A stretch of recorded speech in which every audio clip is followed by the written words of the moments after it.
मैं doctor S Pandav advance eye centre PGI Chandigarh की तरफ से आप सबका इस प्रोग्राम में स्वागत करता हूं। आँखों का हमारी ज़िंदगी में बहुत महत्व है। अगर इंसान के पास आँखें ना हों तो ज़िंदगी में मानो अंधेरा ही अंधेरा है। आँखों की रोशनी के बगैर ज़िंदगी बिताना बहुत मुश्किल है। इसलिए हम सबका फ़र्ज़ बनता है कि हम अपनी आँखों की रक्षा करें और अपनी आँखों की रोशनी को बना के रखें। आज हम बात करेंगे काले मोतिये के बारे में। वैसे तो आँखों की नज़र कम होने के बहुत सारे कारण हो सकते हैं। सफ़ेद मोतिया आपने सुना होगा, काला मोतिया भी एक होता है जिससे आँखों की नज़र कम हो जाती है। इसके अलावा और भी काफ़ी बीमारियां होती हैं, लेकिन आज हमारा फोकस काले मोतिये पे रहेगा। काला मोतिया क्या होता है ये सब आप जानना चाहेंगे। काला मोतिया क्या होता है ये समझने के लिए आपको जो हमारी देखने की प्रक्रिया है उसको थोड़ा सा समझना पड़ेगा। जो आदमी की आँख है, सीधे सादे शब्दों में कहें तो ये एक कैमरे की तरह है। जो बाहर का जो नज़ारा है वो इसके आँख के पर्दे के ऊपर दर्ज हो जाता है और वहाँ से ये दिमाग तक पहुँचता है ताकि आप उस तस्वीर को पहचान सकें।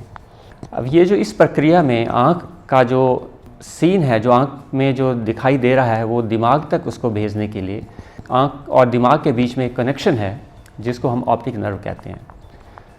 काला मोतिया में ये ऑप्टिक नर्व जो नस है जो आँख और दिमाग को जोड़ती है वो ख़राब हो जाती है। उसके भी कई कारण हो सकते हैं, लेकिन आम तौर पे ये देखा गया है कि अगर आपकी आँख के अंदर का प्रेशर बढ़ जाए। अब ये एक नई चीज़ मैं सामने ला रहा हूँ कि जैसे आँख का प्रेशर क्या चीज़ होती है। जैसे ब्लड प्रेशर होता है उसी तरह आँख के अंदर भी प्रेशर होता है। आप ये मान के चलें कि जो आपकी आँख है एक गुब्बारे की तरह है। अगर उसके अंदर हवा का कुछ प्रेशर होगा, दबाव होगा, तो उससे वो गुब्बारा फूला रहेगा, उसकी शेप मेंटेन रहेगी। अगर हम उसमें से हवा निकाल देंगे तो वो पिचक जाएगा। इसका मतलब अगर प्रेशर बहुत कम हो गया तो भी ठीक बात नहीं है, लेकिन अगर हम गुब्बारे में बहुत ज़्यादा हवा भर देंगे तो गुब्बारा फट सकता है। तो इसका मतलब है कि गुब्बारे को एक अच्छी तरह बनाने के लिए एक ऑप्टिमल प्रेशर चाहिए, एक उसके अंदर का दबाव जो है वो ठीक रेंज में होना चाहिए।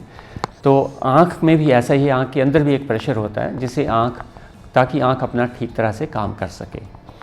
काले मोतिये में ये देखा गया है कि जो आँख का प्रेशर है वो बढ़ जाता है। आँख का प्रेशर बढ़ने से जो आँख के अंदर के जो नसें होती हैं जिनकी वजह से रोशनी आँख से दिमाग के बीच में जो सिग्नल है रोशनी का वो ट्रांसमिट होता है, वो ख़राब हो जाती हैं और इस तरह के जो हालात होते हैं उसी को हम काला मोतिया कहते हैं।